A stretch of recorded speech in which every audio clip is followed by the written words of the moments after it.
Here he comes, here he comes. There's the trumpets, there's the drums, here he comes.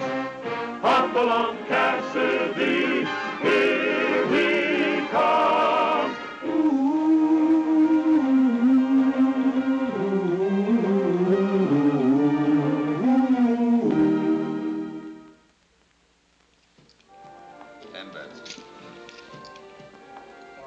It had all begun a week ago in the Twin Rivers Bar and Gambling Hall.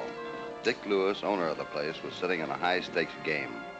Luck, as usual, was running with Lewis.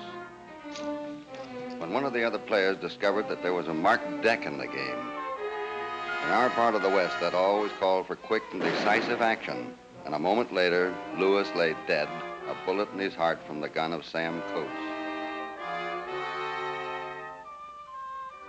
Before the day was over, the coroner's jury brought in the expected verdict, justifiable homicide. That was the story Red and I heard when we returned from El Paso, where I'd been taking care of some business for the Cattlemen's Association. Ordinarily, the verdict of the coroner's jury would have ended the story if it hadn't been for Tom Lewis, the son of the dead man.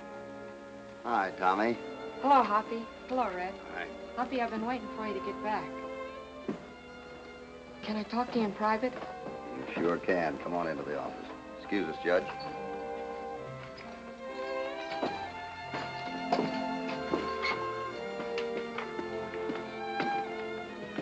Oh, why don't you get it off your chest, Tommy?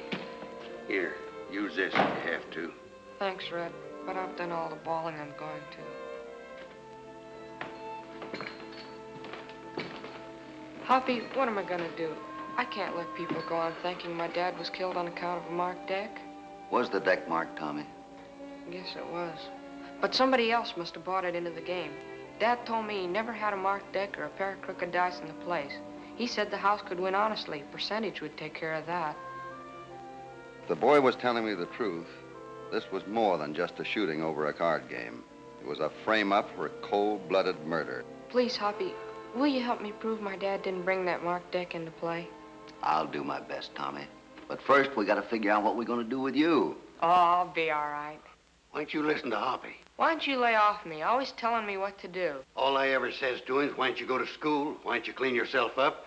Why don't you quit hanging around your dad's gambling place? See what I mean, Hoppy? He whines me to death. Red only does that because he likes you, Tommy. I kind of like him, too. But he gets on my nerves sometimes. I got news for you. I've known Red a lot longer than you have. You should know what he does to my nerves sometimes. But I don't know what I'd do without him. Now to get back to you. Your mother lives in Denver, doesn't she? Has she been notified? Yeah, she and my stepfather are on their way here now. I'll be a ward of the court until they get here. Well, that takes care of that. Now, Tommy, you knew your dad better than anybody else. Did he ever tell you that he had enemies? Someone that might want to get even with him about something? Only maybe a couple of sore losers. Or Jack Gardner. Jack Gardner? You mean your father's cashier? Yeah, he was always yelping about not getting a big enough share of the profits. He was, huh? Well, we have to start someplace. I'll go over and have a little talk with Mr. Gardner. Wait a minute. You stay here with Tommy. Oh, Hoppy.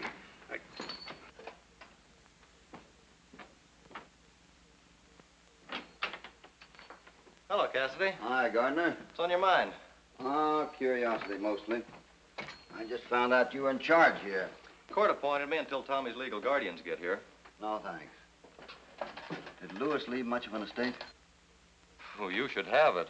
Over 50,000 cash in the bank alone. The kid gets it all, I suppose. That's what the will says. Just between you and me, how long had Lewis been using a marked deck? I don't know, Cassidy, but he's had those in his desk for the last 6 months. Are these the same kind of cards that were in the game when he was shot? Yeah, take a look at the markings. They're perfect. Not one chance in a million of anyone finding out about it. Coates found out about it. Well, that's that chance in a million. This place was making a lot of money. Why do you suppose he took a chance on using a marked deck? He wanted to sell out. I guess he figured on getting everything he could out of it before he sold. That's a lie. Dad never meant to sell out. Don't call me a liar, you little brat, or I'll slap you silly. Don't you touch that kid or I'll break your neck. That's enough, Red. You too, Gardner. Tommy, there's certain things you have to learn to face, and this is one of them. Your father was killed because he cheated with a marked deck.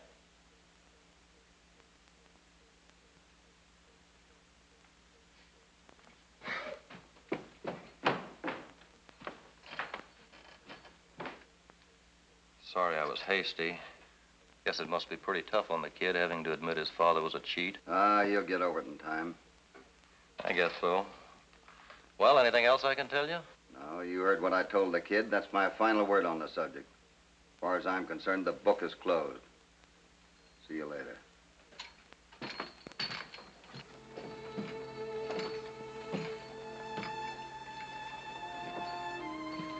Tommy, I'm sorry I had to talk the way I did. You let me down, Hoppy. Put me cold. I haven't quit you, son. I'm still on your side. But I heard what you said about Dad cheating and everything. Maybe we'd better go inside and talk this over, huh? Come on.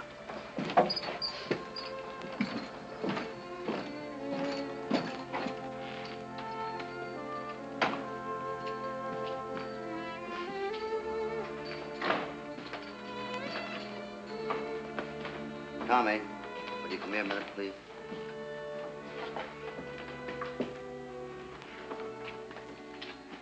I know what I said to you in front of Gardner over there sounded pretty bad. But I want you to know that you and I are in this deal right down to the finish. No matter what you hear me say or see me do, you'll have to trust me. And no questions. It's a deal, Hoppy. But I still don't see why you talked like you did. I had to do that. I had to make Gardner think I believed him. Don't you understand? I should have known what was on your mind, Hoppy. I'm going over there and bring him in. Hey. You gonna arrest him, huh? Of course I'm going to arrest him. And what are you gonna do for proof that he's involved? Oh. Well, you believe he's guilty, don't you? Of course I believe he's guilty. He lied about enough things. Before we make any move against him, I want to find out if there's any tie-up between him and the man who killed Tommy's dad. You mean you're going to look up this man, Coates? Exactly. I want to find out all about him. You won't have to look far for him, Hoppy. What do you mean? There's Coates now. The one leading the horse. Somebody else must have gotten a card game with him. Yeah. Let's see what this is all about.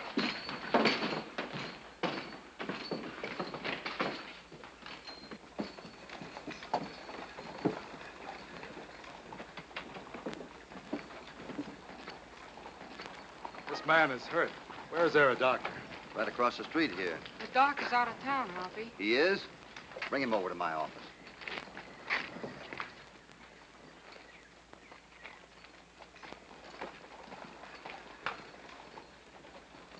Help him get him off of there, will you, Red?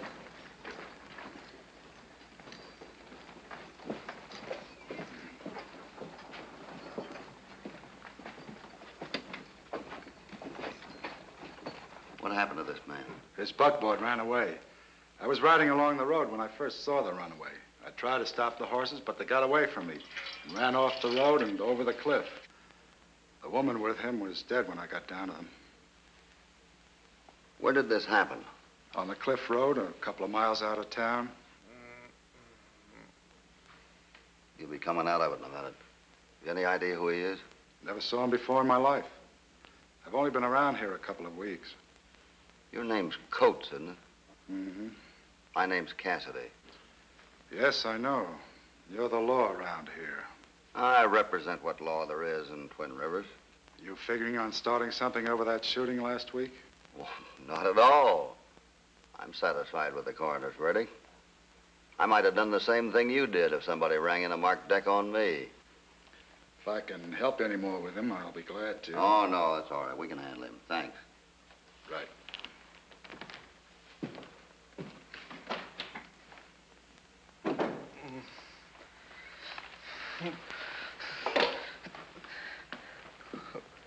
Where am I? Who are you? What happened? You better take it easy, mister. You had a bad fall. Oh, yes. Yes, I remember now. My wife. Where's my wife? Is she all right? I'm sorry to have to tell you this, mister, but your wife is dead. Dead? No. No.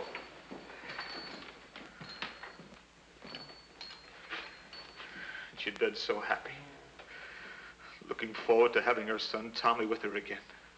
After all these years. Well, you must be Tommy Lewis's stepfather. Yes. I'm Brad Mason. So you're the skunk that ran away with Tommy's mother when he was only 5 years old. What are you doing for a living now? Rustling sheep? That's enough, Fred. Tommy, come here a minute, please.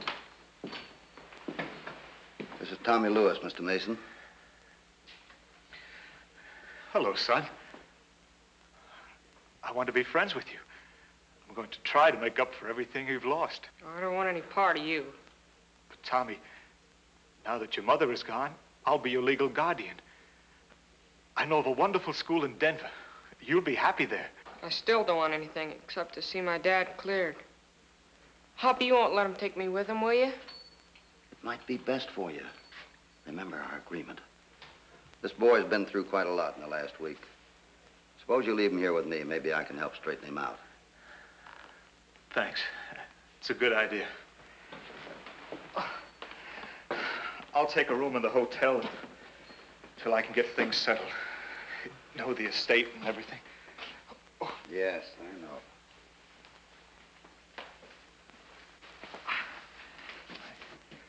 Oh, is there someone here who can take care of my wife's body? I'll see that it's done. Thanks. I'll talk with you later. Right.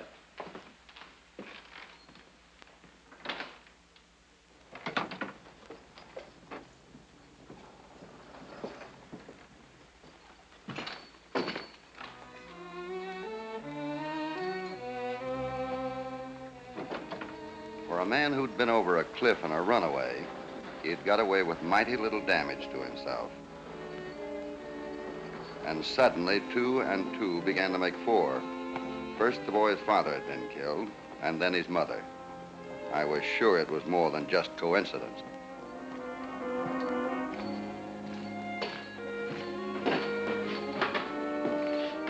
I'm going out where that accident happened. You stay here with Tommy.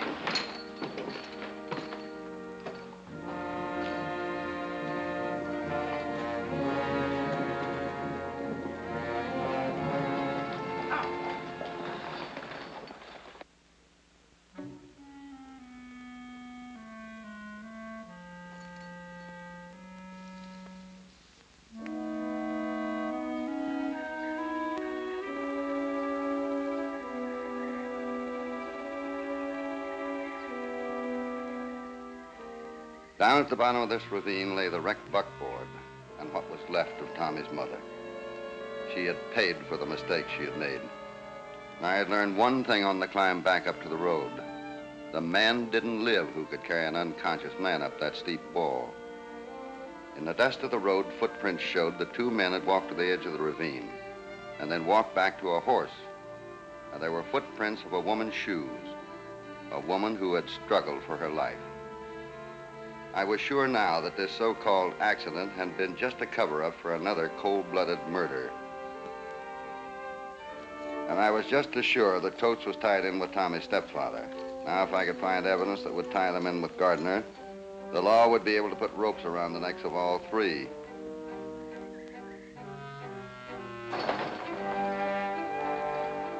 The place to look for the evidence I wanted lay in town.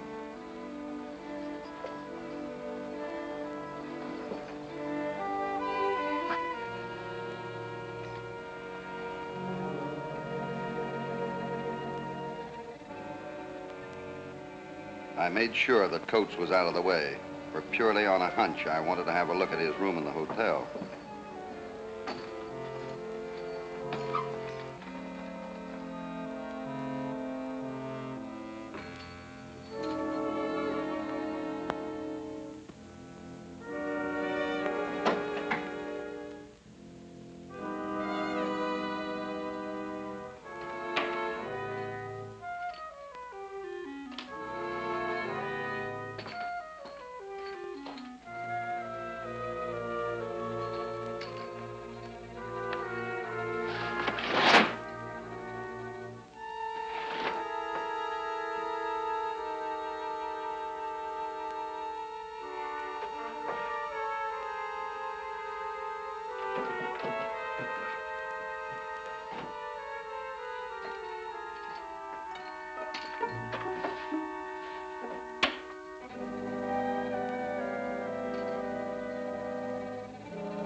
In the saddlebags, I found the tie-in between Coates and Gardner.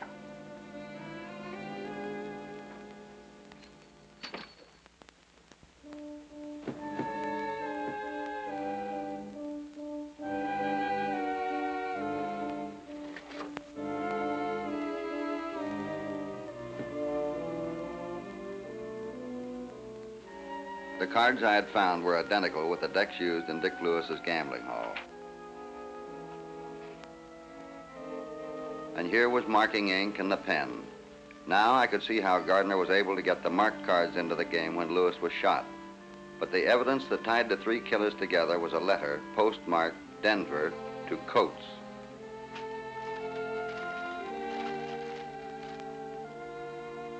And the part that would hang all three of them read, "Glad to hear that you have contacted Gardner and that he will play ball with you. As soon as my wife is notified of Lewis's death, we will leave for Twin Rivers. The rest is up to you." And it was signed, Brad Mason.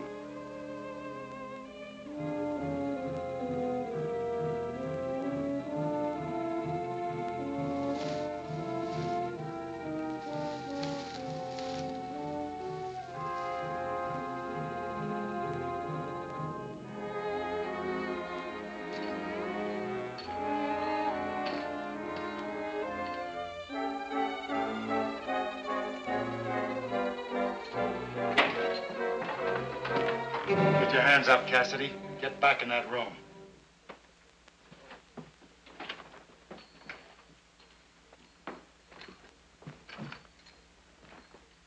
Hold it. Get your hands high, Cassidy.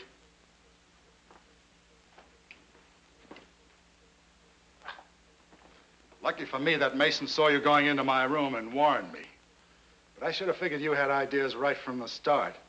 I knew you were a lot smarter than the rest of the dumb clucks around here. Thanks for that compliment. Find anything interesting? Enough to hang all three of you. You mean if you had lived long enough, but you won't. You see, I surprised a prowler in my room, and I killed him before I found out he was Hopalong Cassidy. You won't always get the breaks. Yes, we will. Plenty more. Before this day is over, Mason and I will be on our way back to Denver with a bank draft for $50,000, and Gardner will own the gambling hall. A fair deal all around, wouldn't you say? And what happens to Tommy Lewis? That's not my affair. It's up to Mason to take care of his stepson. I can imagine what that'd be. Oh, well, nobody lives forever, and that includes you, Cassidy.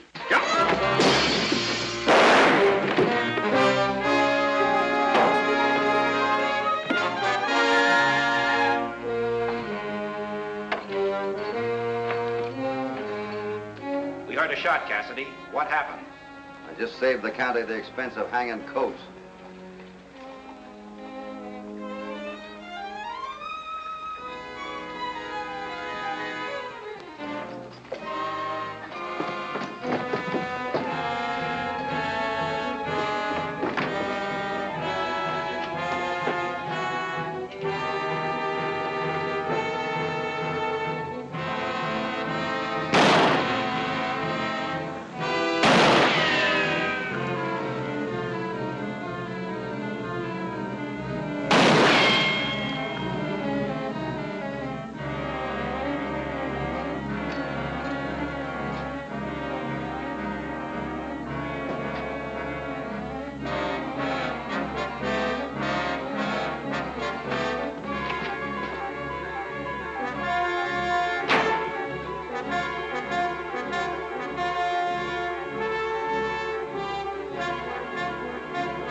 Hoppy, look out!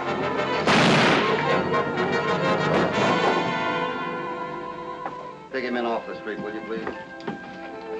Thanks, Fred. Well, that's two down and one to go. Where's Tommy?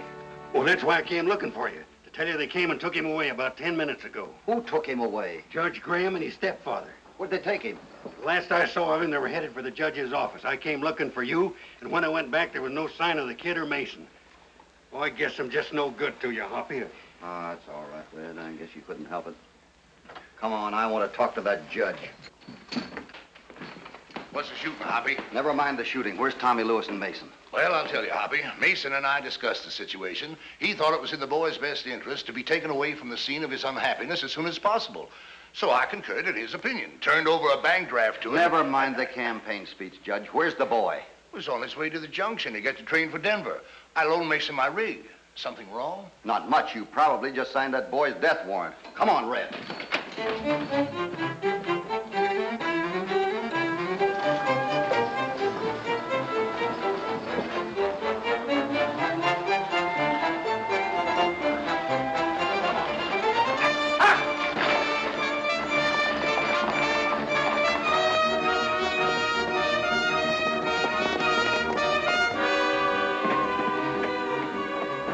Mason must have caught sight of us just about the same time we caught sight of him.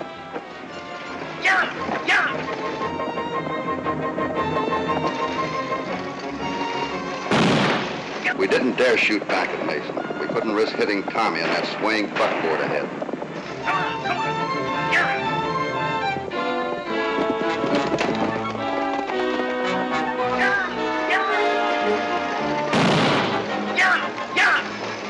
Mason's sixth shot.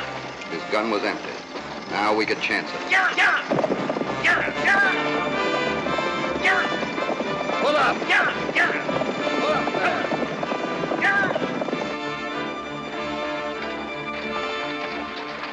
Keep him covered, Red. Gee, Hoppy, I'm glad you're here. I was scared. Don't worry now. Everything is all right. Would you like to ride Red's horse back to town? Sure. Thanks, Hoppy. Red, you drive the buckboard.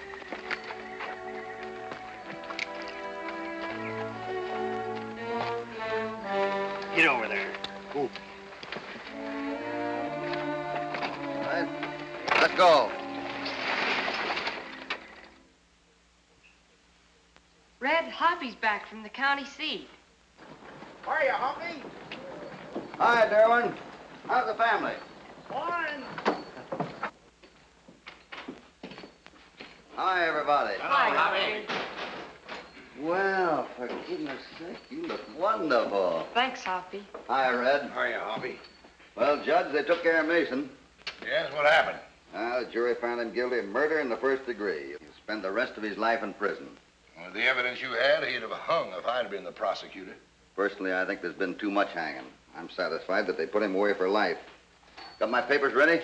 Yep, here you are. This paper makes you the legal guardian of Tommy Lewis until he reaches the age of 21 years. Is that all right with you, Tommy? Sure. That makes me just about the luckiest kid in the world. Well, Red and I'll get you over to the junction so you can get the train for Austin. By this time next week, you'll be enrolled in one of the finest schools in Texas. Thanks, Judge. See you later. Here we go. Goodbye, boys. Bye. Bye, Judge. Goodbye, Tommy.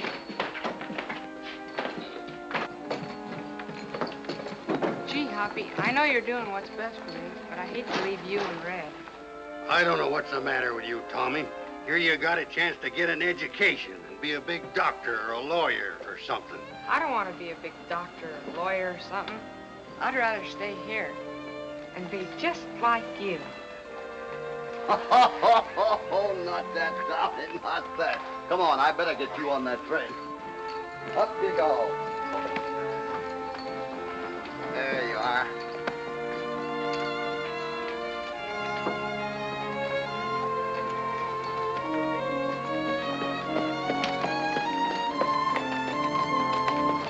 There we go.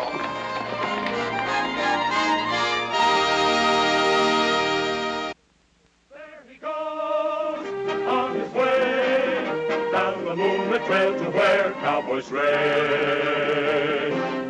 Hopalong Cassidy, Hopalong Cassidy, he'll return soon again. There's no use to say goodbye until then.